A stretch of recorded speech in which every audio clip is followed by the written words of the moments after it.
नमस्कार दोस्तों, आपके यूट्यूब चैनल रमा सर्वे पर स्वागत है आपका। भोजन। जी हाँ मित्रों, भूख से बड़ा मज़हब और भोजन से बड़ा ईश्वर इस कायनात में नहीं है। कहावत है कि इस दुनिया में इंसान सिर्फ 3 चीज़ों के लिए जीता है, रोटी, कपड़ा और मकान। कपड़े और मकान के बिना इंसान गुज़ारा तो कर सकता है, लेकिन भोजन के बिना इंसान का जीना दुर्लभ है। एक अच्छा भोजन भूख को शांत करने के साथ-साथ आत्मा को भी तृप्त करने में सक्षम होता है।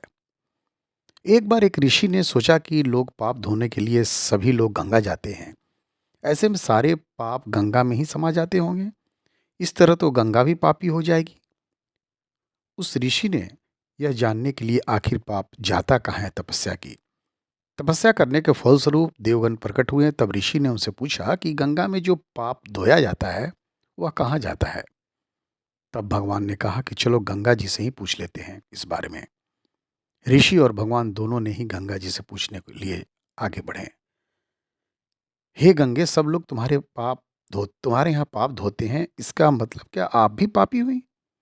तब गंगा ने कहा कि मैं कैसे पापी हो गई? मैं तो सभी पाप लेकर समुद्र को अर्पित कर देती हूँ। इसके बाद ऋषि और भगवान समुद्र के पास गए और उनसे पूछा कि हे सागर, गंगा सभी पाप आपको अर्पित कर देती है, तो क्या आप पापी हो गए? तब समुद्र ने कहा कि मैं कैसे पापी हुआ? मैं तो सभी पाप को भाप बनाकर बादल बना देता हूँ।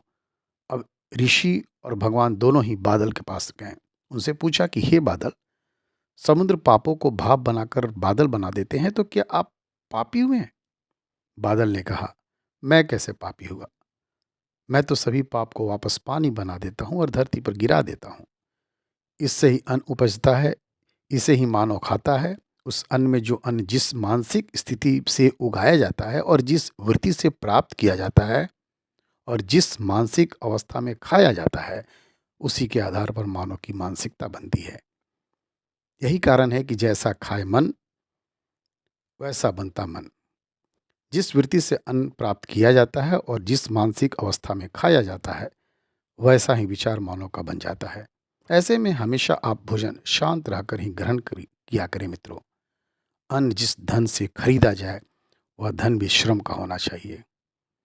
कोई रोटी कमाने के लिए दौड़ता है तो कोई रोटी बचाने के लिए। इस दुनिया की कहानी भी अजीब है मित्रों।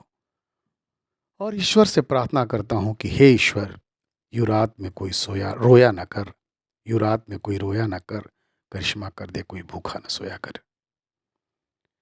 और मेरी गुजारिश है मित्रों कि ए मेरे खुदा, गरीबी कोई गुनाह नहीं, फिर ये भूख क्यों सताती है? गरीबी कोई गुनाह नहीं, फिर ये भूख क्यों सताती है? इतनी मेहनत करने के बाद भी उस गरीब के घर में रोटी कम क्यों हो जाती है? उस गरीब के घर में रोटी कम क्यों हो जाती है? बहुत बहुत धन्यवाद।